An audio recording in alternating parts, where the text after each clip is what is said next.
नमस्कार मित्रांनो, आपण कीर्तनकार बनण्यासाठी या आमच्या श्री हरिकीर्तन प्रबोधिनीमध्ये प्रवेश घेतलेला आहे.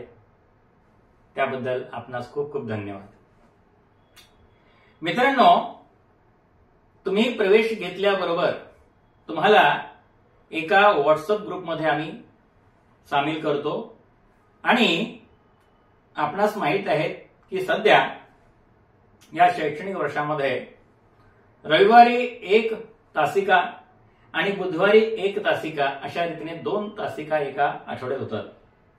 आणि तुम्ही ऍडमिशन घेतल्याबरोबर म्हणजे प्रवेश घेतल्याबरोबर तुम्हाला हे वेळापत्रक दिलं जातं की कोणकोणत्या दिवशी कोणकोणती तासिका होणार आहे. त्याचबरोबर तुम्हाला जो कीर्तन आराखडा दिलेला आहे त्या कीर्तन आराखड्यामध्ये 4 श्लोक आहेत, 8 ओव्या आहेत आणि 16 पूरक अभंग चरण आहेत आणि 4 जे आहेत ते मुख्य अभंग चरण आहेत. मुख्य अभंग चरणाला आपण 1.0, 2.0, 3.0, 4.0 असे क्रमांक दिलेले आहेत.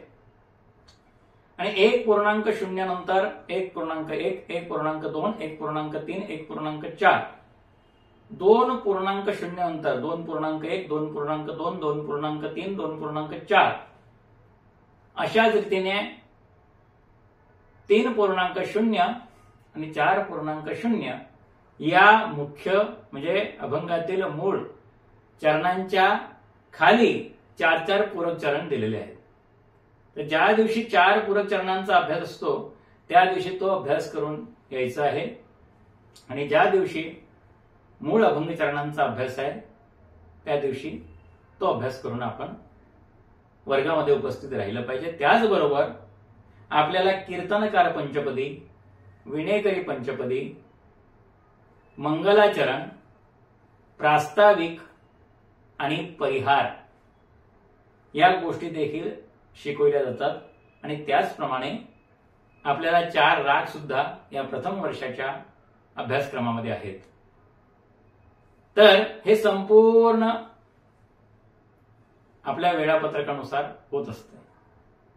आपण काय करायचंय तर सर्वप्रथम आपल्याला जे साहित्य व्हॉट्सअपवर पीडीएफ स्वरूपात पाठवलेलं आहे या सर्वांची एक झेरॉक्स कॉपी काढून घ्यायची आणि ती एका फाईलला लावून ठेवायची. त्याचबरोबर एक वही आपण खरेदी करायची आणि जेव्हा कधी आपला क्लास असेल त्या दिवशी ती फाईल आणि वही या दोन्ही गोष्टी समोर घेऊन आपण या गुगल मीटवरील अभ्यास वर्गाला यायचं, क्लासला यायचं आणि त्या दिवशी जो काही अभ्यास होईल ती त्या दिवसाची तारीख टाकून तो अभ्यास संपूर्ण आपण आपल्या वहीत लिहून घ्यायचा आहे. अशा रीतीने आपण जे काही सादरीकरण करणार, जो काही अभ्यास करणार त्यामुळे आपली उत्तरोत्तर प्रगती होत जाईल आणि आपण ज्या हेतूने प्रवेश घेतलेला आहे तो हेतू साध्य होईल. मित्रांनो, सर्वात महत्वाची गोष्ट म्हणजे की आपण कीर्तनकार बनण्यासाठी या ठिकाणी प्रवेश घेतलेला आहे. त्यामुळे सगळ्यात महत्वाची गोष्ट म्हणजे आपल्याला बोलता आलं पाहिजे आणि प्रभावी बोलता आलं पाहिजे. परंतु सगळ्यांना हे प्रभावी भाषण, संभाषण, श्रोत्यांशी संवाद शक्य होणार नाही एकदम पहिल्याच प्रयत्नात. मग काय त्याने बोलू नये? माऊली म्हणतात की राजहंस चांगला चालतो म्हणजे काय बाकीच्यांनी चालू नये?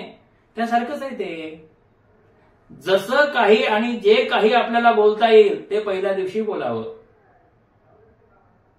बोललंच पाहिजे.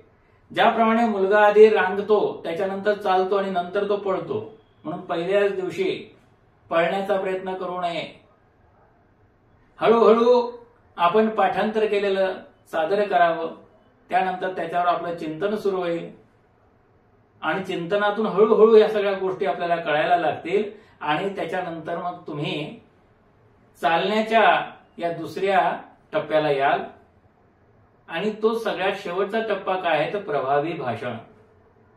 म्हणजे पळणं, श्रोत्यांशी संवाद, उत्तम संभाषण, तर हे आपल्याला तिसऱ्या टप्प्यावर साध्य होणार आहे. त्याच्यामुळे त्याला सुरुवात म्हणून आपण काही ना काही सादरीकरण 3 मिनिटं म्हणा, 5 मिनिटं म्हणा, प्रत्येक वर्गात प्रत्येक विद्यार्थ्याने अवश्य केलं पाहिजे, हे तुम्ही लक्षात घ्या.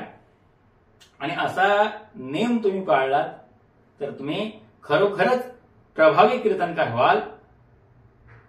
हा आमचा शब्द आहे, हे आमचं वचन आहे. रामकृष्ण हरी.